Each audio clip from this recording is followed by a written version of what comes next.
All right, I gotta shut down the YouTube on there. Hey guys, Dennis here, and I froze up again. Yep. Alex and Dan. Frozen big What time. in the world? There we go. Maybe it'll stay like this. So sorry we are late again. I kept freezing up, and we were updating on some of these cases. Say, so this will be Alex on the left. This is going to be Dan down here on the bottom. Hello, everybody. Somehow, we always switch it up on here. Yeah. Finally got it working for now. Hopefully it stays working. Someone's saying you got an echo too. Who is echoing?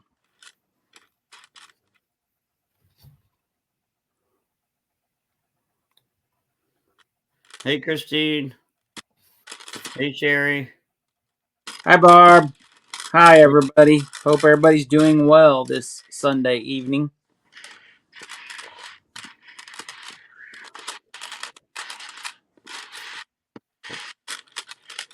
Maybe it's back.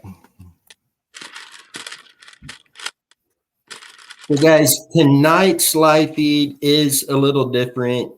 January and June, we take, this time it's going to be two different live feeds to focus on cases that have, they're different. The people have been found. Some of these were never missing to start with, but the official cause of death just isn't matching with the evidence. The family has a lot of questions. So we're trying to help them keep these cases public. As a search and recovery team, you know, there are limits to what we can do with this, but we want to do everything we can to help these families. The families deserve the truth and answers, whatever that may be. So January and June, we do focus on these now. And tonight will be the Tennessee cases. And it's obviously not going to be every case like this in Tennessee because there are tons of them. But we have, I believe, 6 or 7 cases that we'll discuss with you guys tonight. Next weekend, we're going to cover other cases that's not in Tennessee and get those out to you guys as well. But Alex, starting off, do you want to mention the farm event? The what now? The farm event that will be. You said the Army men. Okay, so if you all watched my video yesterday, so here in the Kansas City area, there is a big expo show, and it's called the Western Farm Show. This show has been going on forever and ever and ever. So I've been going to it my whole life. I went to it when I was a small child. When I was able to drive, I started going. So it has anything from, of course, farm equipment to basically people, selling different types of food things, and you name it. I mean, it's from one side to the other. They sell all kinds of stuff. You can look at equipment, you can get brochures. So I have always wanted to, since I've been involved with Dennis and Muddy Waters, I've always thought, man, this would be cool if we could actually, be able to have a booth there and be able to participate at the farm show and be able to have flyers and banners and stuff with missing people. This is a huge event. I'm not sure if this is the biggest agricultural show in the United States or in the top 5, but it's up there. I mean, it's definitely in the top 5 for the size of it and the amount of foot traffic.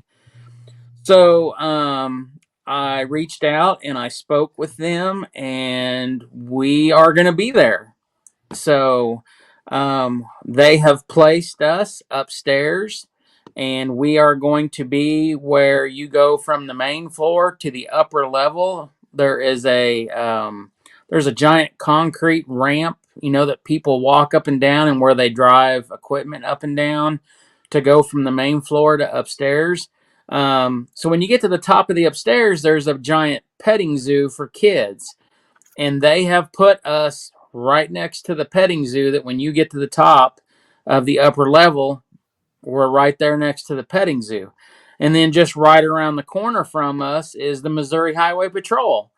And last year when we were there, I did talk to the Missouri Highway Patrol about missing people and stuff. So this is a great opportunity, awareness, to get the word out, every which shape, way, form that we can. This is going to be an excellent opportunity for us.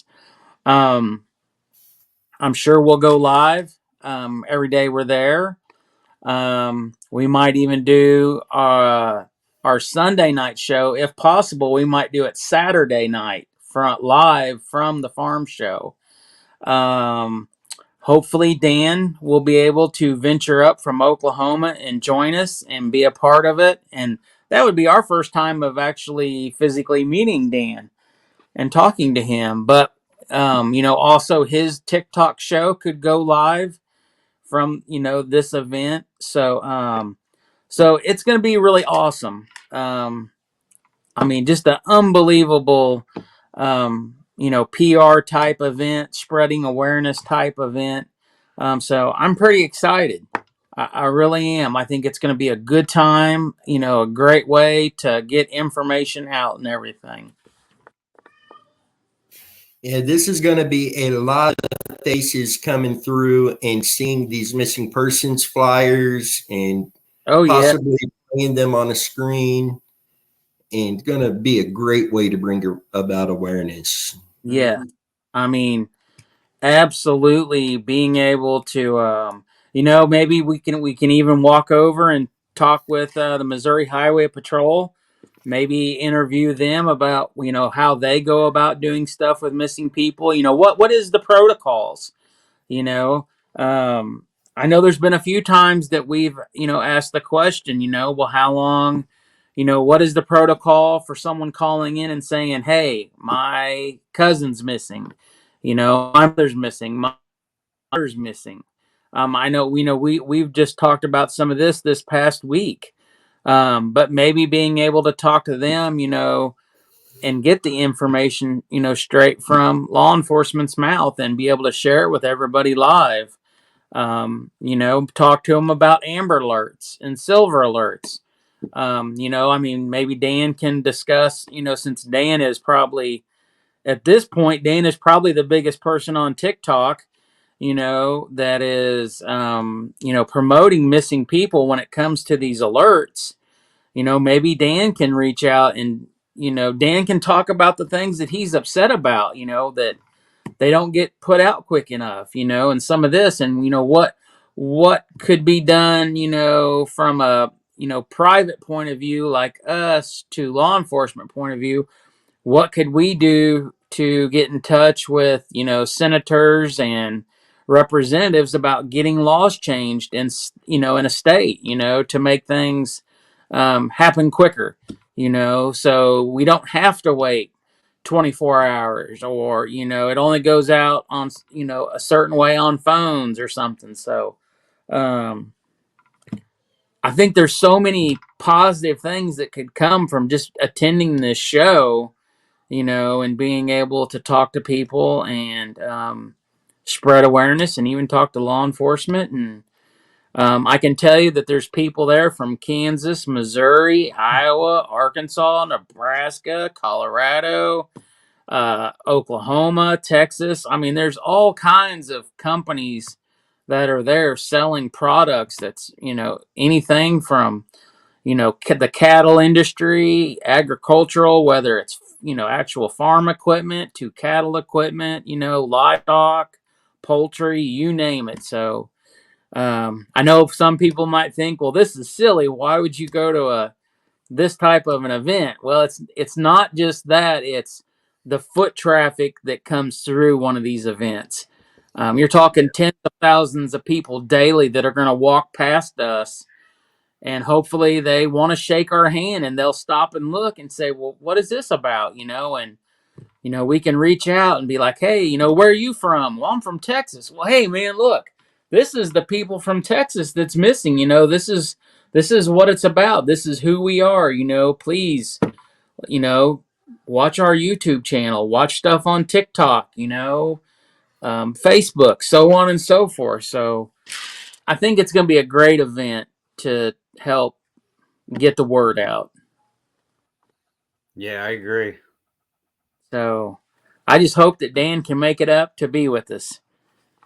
So We'll have to take Dan out from some good old Kansas City food. that's right. Some real barbecue. He doesn't look enthused. No, I'm reading the chat. I'm just reading the chat. I got So, you. guys, if you're going to be in the area February 23rd through the 25th, make sure to swing by that. Come out, say hi, check it out. Yeah.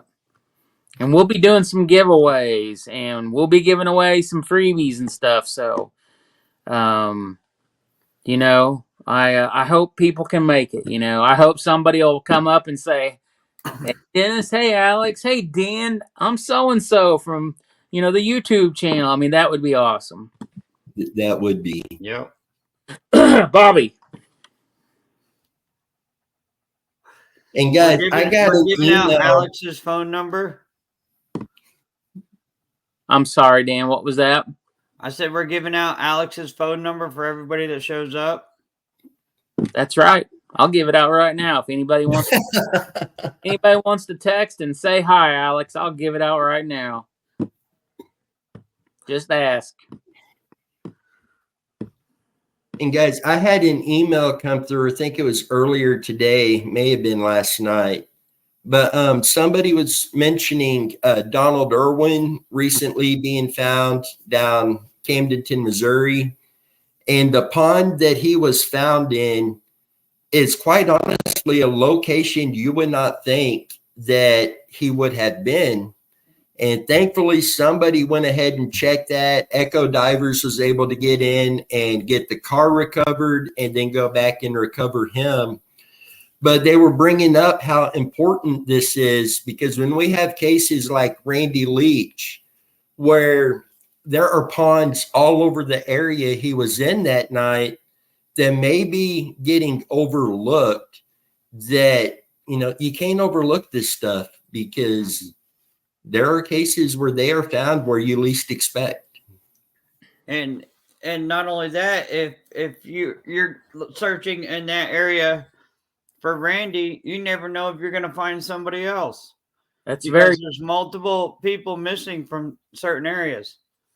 And there is multiple people. There is multiple people missing right in that area. Exactly. That went missing just within a few years of when Randy went missing. So anything is possible. And, unfortunately, Mr. Irwin is the perfect example that he wasn't that far from home.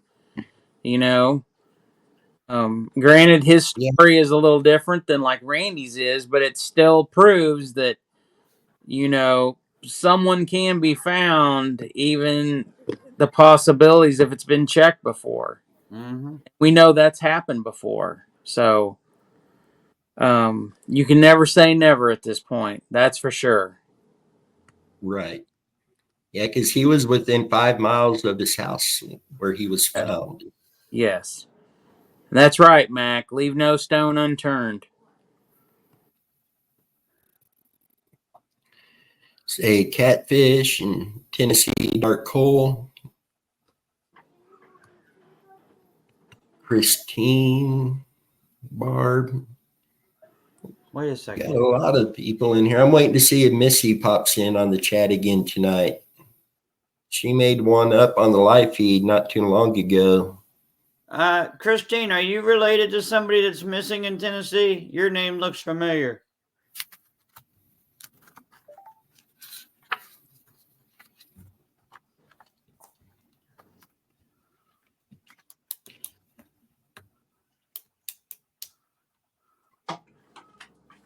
And Barb, you are very welcome. Hey, Lisa.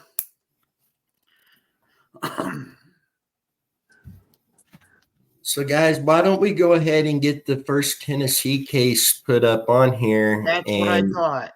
we can jump right into that. Emily's mother's in the chat.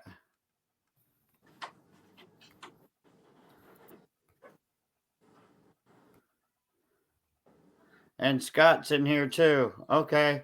I knew I seen them names before. And we are very sorry what your family is going through. Absolutely. 100%. So the first one we have on here is Courtney Cash. And there's, in all honesty, I don't have a whole lot on her case. I know back in 2014, she was found, she had been stabbed and put in a box and was found in the attic of her house. Her boyfriend was there, her child was there, and a friend who was friends of both hers and the boyfriend was at the house too.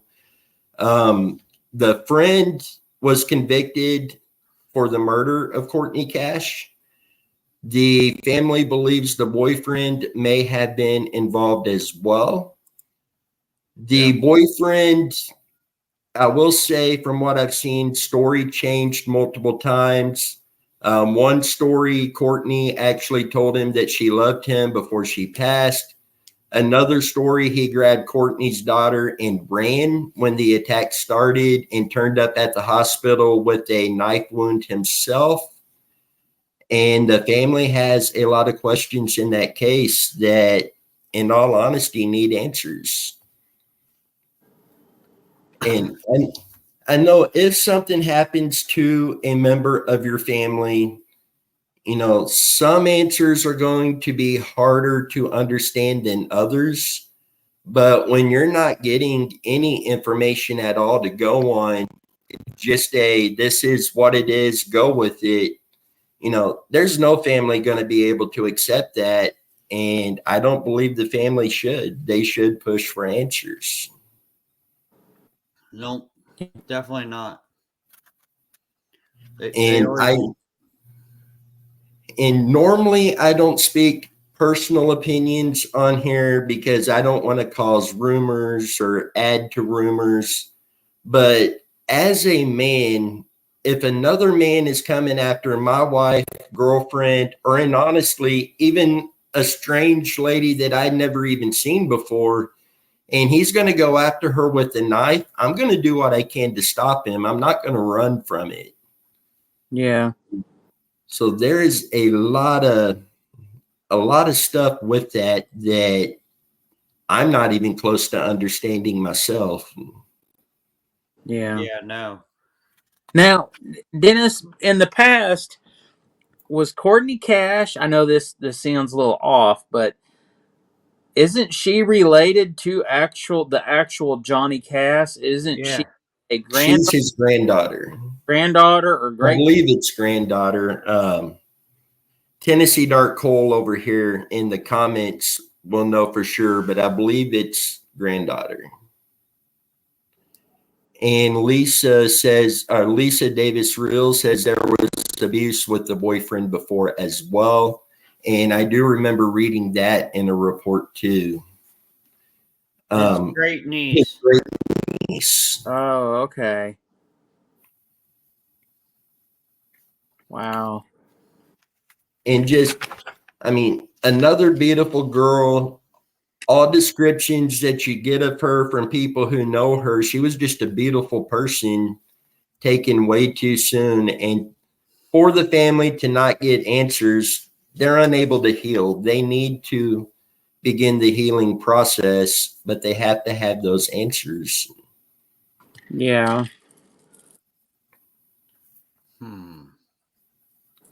Yeah, her grandfather and Johnny Cash were brothers. Okay. Wow.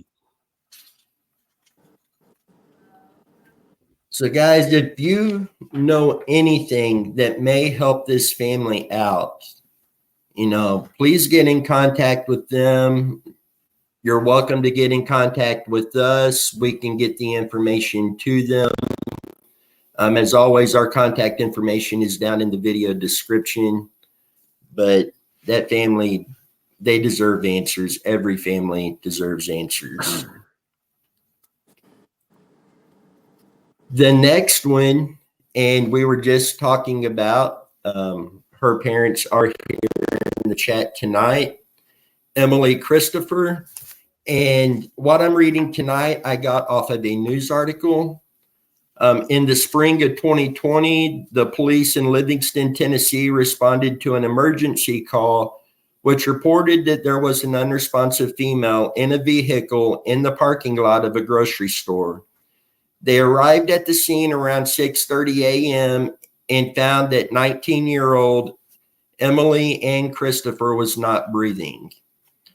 So far, little is known about her death or how she ended up over 1,000 miles away from her home in Port Huron, Michigan. Oh, wow. The case failed to gain much attention. A lot of this could be because of the COVID-19 pandemic. However, one mention in a local Tennessee newspaper reported that there was a passenger with her in the car that morning that had called for help when she became unresponsive, and it's not publicly known who was with her that morning. And to her mom and dad, if there's anything you guys want to put into the chat that may explain a little bit more, please do. But this is another one that there's no answers.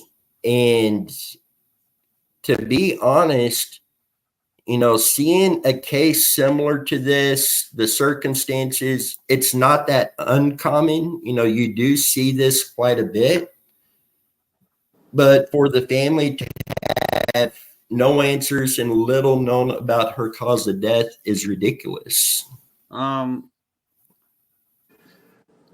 So did you say that she was found in Michigan in the car, but she? No, she was in Livingston, Tennessee when they found her. Oh, okay. And her dad just commented there was more than one passenger and the others bailed on her. Can I let me ask the family something. I have read the report. I just finished reading it. Can I speak about it?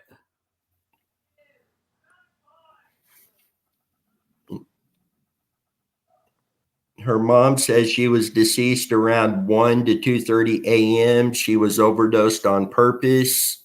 Kyle Woodward was the guy in the car with her. Okay, so they say it's okay. What Christine said up above, where it said she was overdosed on purpose, is facts.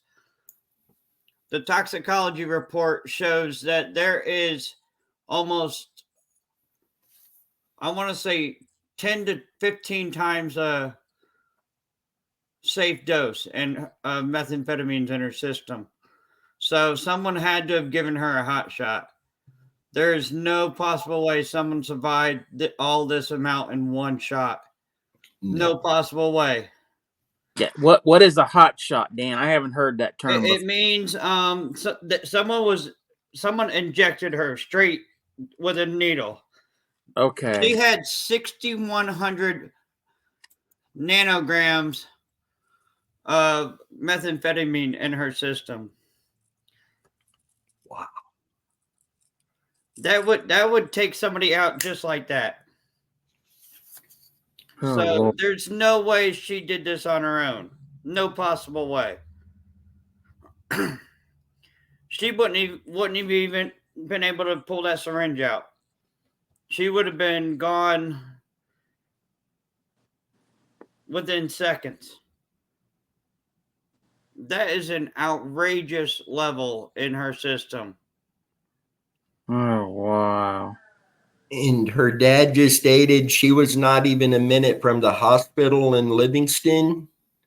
and her mom said blood was seeping to the skin. She was so overheated.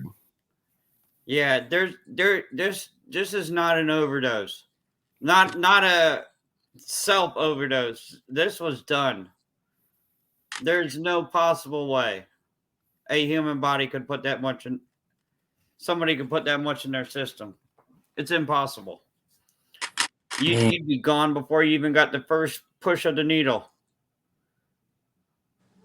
I'm so sorry. He said she called me and said she drank something and she was freaking out and please come get her. And believe the report, it was funneling. Wow. She had, let's see, caffeine is normal, nicotine's normal. She had delta THC, delta 9 THC, amphetamine 290, or wait, hang on, let me zoom in. 260 nanograms, methamphetamine 6100 nanograms. And this is the spring of 2020. Somebody should have been arrested a long time Instantly. ago. They should have more information. The family should know everything that happened. And here we are. Wow. That just blew my mind when I got to the toxicology report. So basically, they are trying to rule this as she had an overdose on her own. And I can tell you there's no possible way. No way. No way.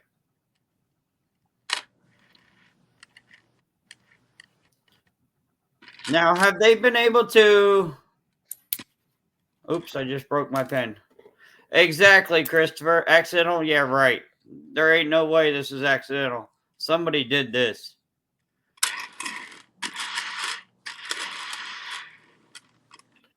And the chief of police never took her vehicle, told us that Tennessee doesn't take vehicles and we weren't allowed to be the body.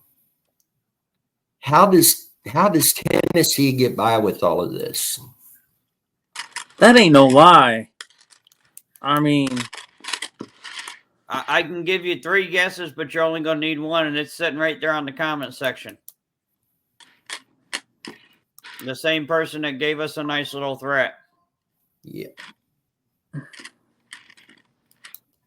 you know, it's so sad is my wife is from Tennessee, and I've been to Tennessee. You know, I've been to the Smoky Mountains now, I don't know, half a dozen times in the last 12 years. And it's so sad that, you know, there's this side of Tennessee and there's this side of Tennessee with so much just bad, terrible stuff that, you know, since I've been involved with Muddy Waters, that I keep, you know, we both keep learning about on a daily basis almost. It's just, Seeing Dan mentioned a threat. I won't go into details of the specifics of the threat or publicly name the person right now. But these cases, along with some of the missing persons cases in Tennessee, is where the threat came from. You know, that's what it was about. And just to make it clear, in case that person happens to see this, you know, yes, we changed up how we cover certain things in regards to Tennessee, but I'm still coming to Tennessee to search for these missing people. And if you want to make a threat, if you want to come out, call me. I will let you know where I'm going to be. I mean, yeah. you really pushed my buttons on this, and you're not going to stop me from coming down there. So it is what it is. These families need answers. The missing people need to be found. They deserve to be found, and you're not going to stop us from doing that. Rant over. And also to Emily's mom and dad, One thing that we always do is we offer family members the chance to actually join us on a live and discuss the case. And, you know, we want to extend that out to you guys. If you guys ever want to come on a live feed with us and just fully explain this case, you are more than welcome. Just reach out and let us know. Yeah, absolutely. And Tennessee Dark Hole said I had a threat come out of the same location. And Barb, yes, definitely. The family needs justice.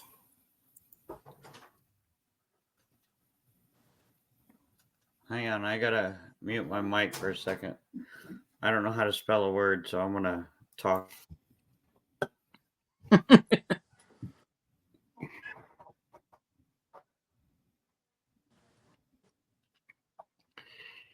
And her dad said, we would love to. Thank you so much. There's so much to tell on her case. My email and phone number is down in the video descriptions. Please reach out and we will get this scheduled and bring you guys on a time that works best for you. We can work around that and we will get you on here. There, I just clicked on the banner thing to get it scrolling. There we go. I don't know how I did that, but I did it. Okay, and Tennessee Dark Coal said, everybody knows this is Lisa. I wanted to make sure I didn't want to throw your name out so we knew for sure. Oops, I already did.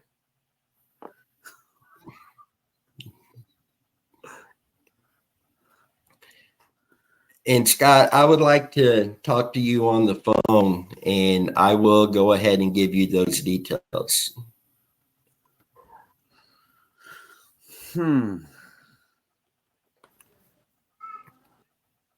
So guys, let's go ahead and move on to the next case.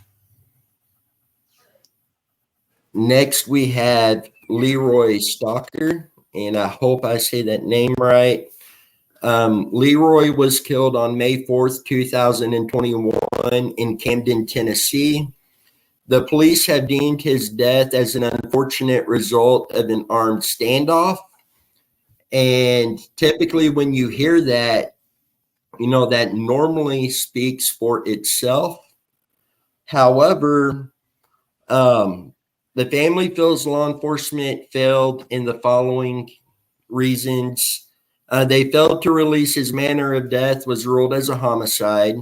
They failed to release that he had something around his ankles and blunt force trauma, which could indicate he was unable to evacuate the home with the others. They failed to release the house was owned by the chief of police. They failed to release the same guy claiming Leroy had a gun also sent text messages 3 days prior that he was selling the gun. Numerous other details and evidence points to something completely different. And this one, and Dan was asking me about this one shortly before we came live. The house caught on fire.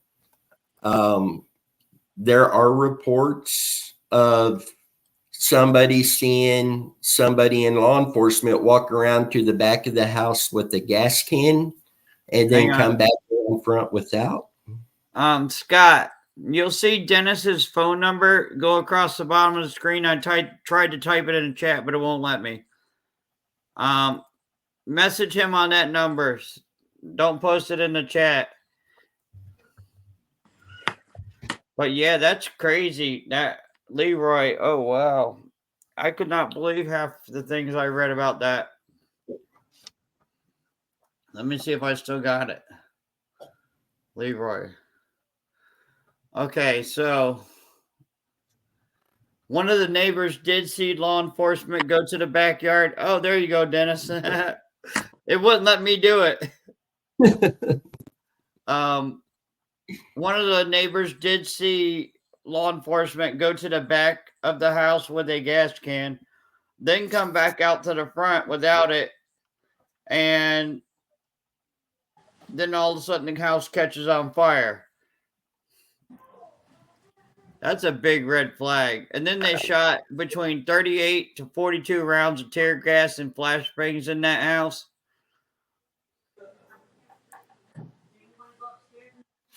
See, that is a ridiculous amount.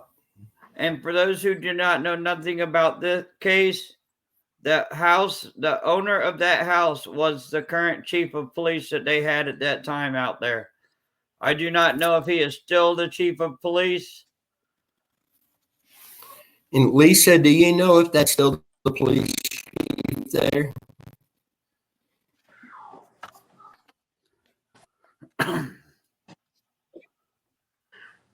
And I keep referring to Lisa. She's done a lot of work with these cases too, trying to help find answers. And so she has a lot of knowledge there.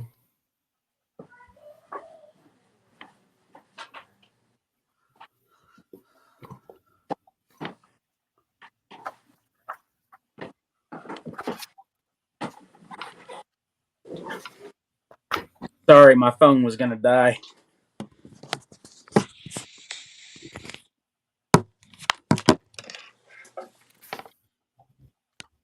Okay, and Scott, yeah, that's my cell phone number.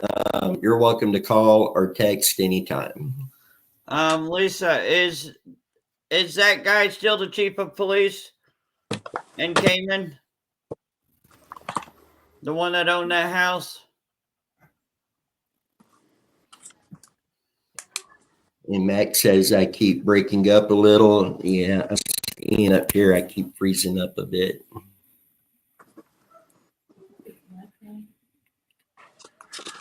Maybe I'm showing.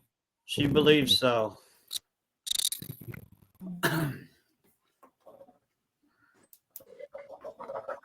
Now, his manner of death was ruled as a homicide. Barb, to answer that question, they have tried to get TBI involved. The only way TBI will get involved is if law enforcement calls them in. And that jurisdiction, they're not going to.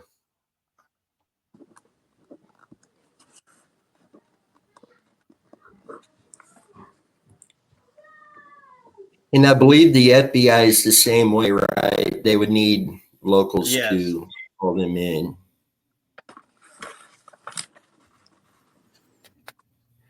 And the chief of police has not filed anything with his insurance company for the fire in that house.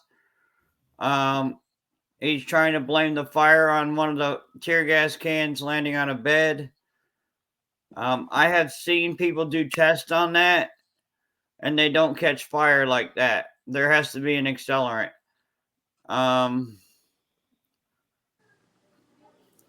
So they ruled his COD was caused by smoke inhalation and thermal injury.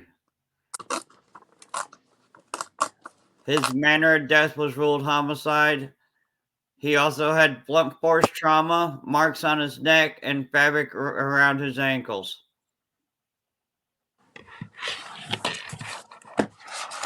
That literally sounds like his feet were tied together. Sounds like that to me, too. And correct me if I'm wrong. Everybody's still having trouble getting the medical examiner records, right, for his case? For all you Tennessee folks in the chat?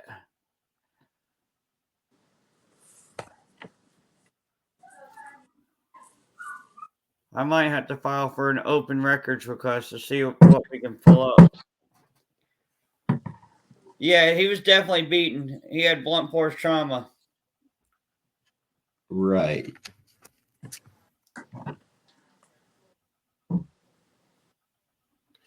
And I'm curious if he actually got that firearm sold before this took place, or if he still owned that firearm at the time. They said that they found it. Hang on. I just read that. It was found in the homeowner entered the chief of police / homeowner entered the home and claims to have found the gun laying in the hallway of the home.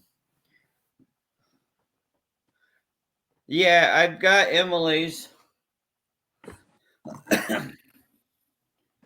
Now, does that state where he was actually found in the house? Was he near that hallway? Hang on, let me see. Because if he's in there armed and he's going to put up any fight with that firearm, it wouldn't make sense to me. He's going to drop that in the hallway and then go somewhere else in the house without it.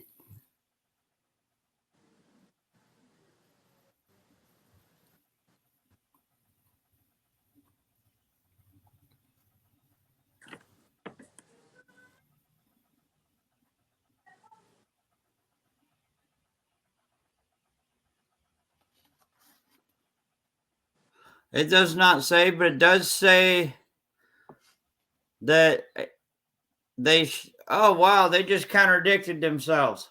So they said they shot the flash grenades and the smoke grenades in the front bedroom of the house. The back bedroom of the house is the one that caught fire.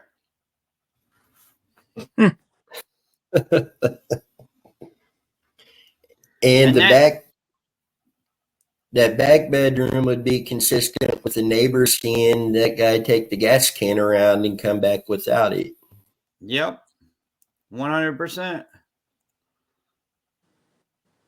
And that would be consistent as to why the fire marshal and the chief don't want any of, like, say, for example, the fire marshal did not do an arson inspection.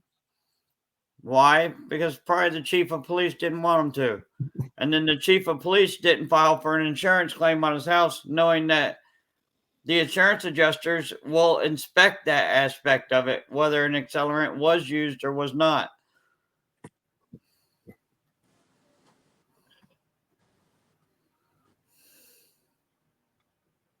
Wow, how are they doing this? This is crazy. Yeah, I read this whole thing before we went live. You know, this, for the corruption that we can, I want to say theorize, but there's a lot pointing to corruption being there. You know, how deep does this go?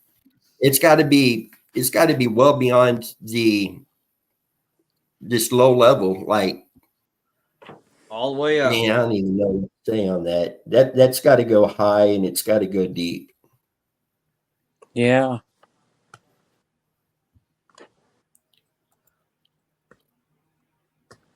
And the fact that they left him laying under a tarp for 4 hours before they even took him in to get to the medical examiner.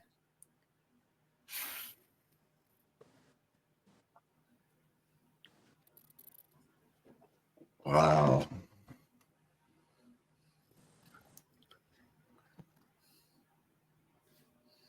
Wow.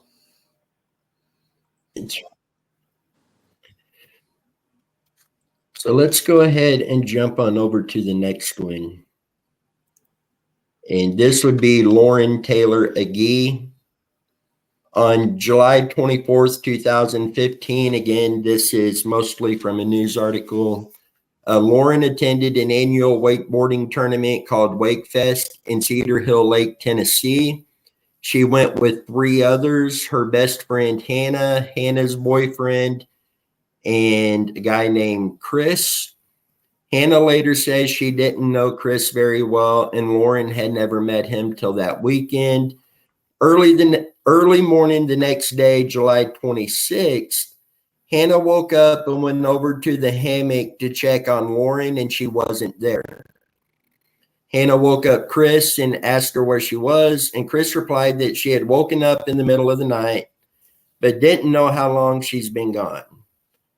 Hannah claimed that she started looking for her right away, and as she was looking, she noticed that all of Lauren's personal items, such as flip-flops, purse, and phone, were still at the campsite. During a later interview, Hannah states that Lauren would never leave without those items. The group never reported Hannah missing or anything and just assumed that she walked off to get a head start on the day and would be back soon. Around 4:20 p.m., two fishermen found Lauren's body floating in a cove. The fishermen immediately notified the authorities. It's also stated that she was inside the cove and it was not somewhere where she could have just fallen in herself. And it was too far from where their campsite was to have been able to accidentally fall from the hammock and land there. Dennis, you're breaking up really bad. Static, really bad. Oh, I was asking the chat if they were hearing that too. I didn't want to interrupt them. Yeah, you are. You're breaking up really bad. Dan, you just started breaking up.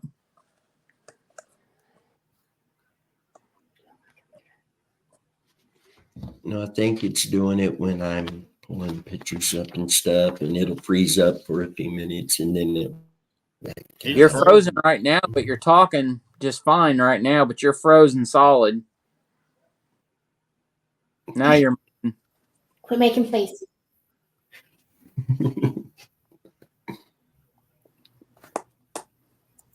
Got to get on that Starlink internet.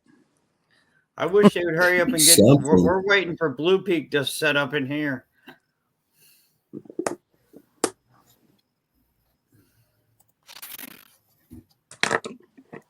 Still freezing up.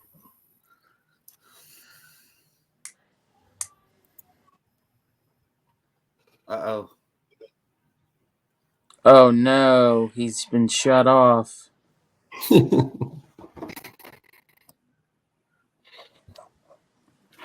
I think Dan's doing it. Dan's playing with me. And I'm still getting a delay in the video.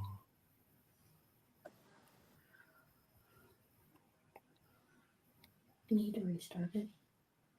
Ooh, I hear someone talking. I think that's Megan. Me. That's me. I was just being silly. My boss is hiding in the background.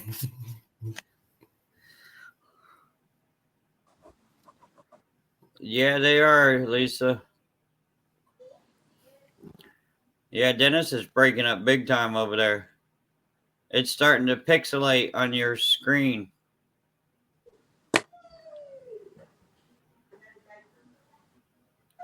Yeah. Bad. Sorry, I don't mean to be knocking on the floor, but I'm trying to get somebody's attention downstairs. I'm going to try to switch computers. Dan, did you have some information on Lauren's case? Nothing that can be put out in the public yet. Okay. As for what I mentioned to you earlier, but there is a connection with a certain group. We'll just leave it at that.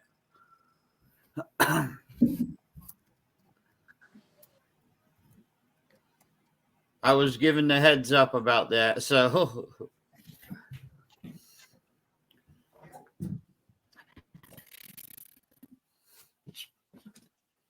Well, I'm going to switch computers real quick, so it might pop me off of here for just a minute. But I'll jump right back in. Okay, we'll be here.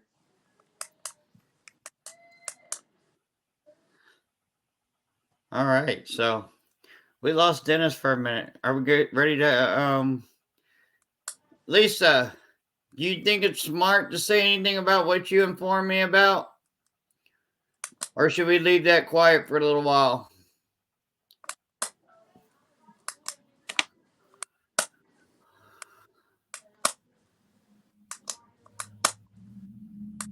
So the official report said that Lauren passed due to a blunt force trauma from falling off a steep cliff into a lake and possibly drowning. The case was closed. I will try to get those medical examiner records as well.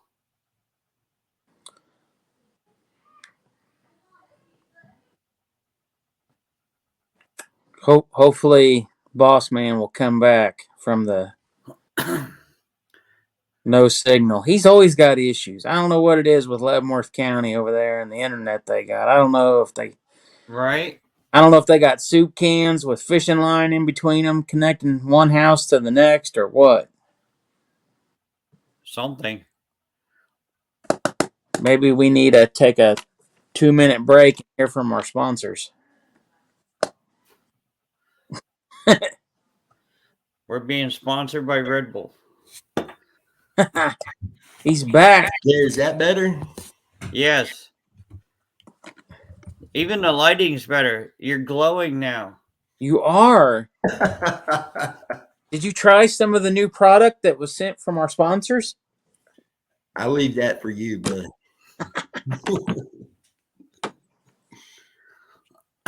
It's that silk therapy that gives Dennis that ultimate shine. I better stop before I get in trouble.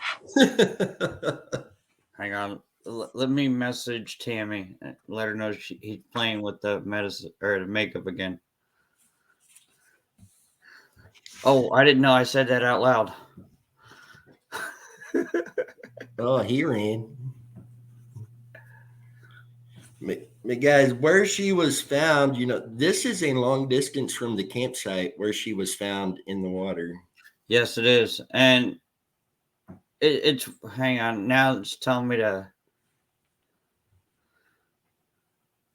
It's okay.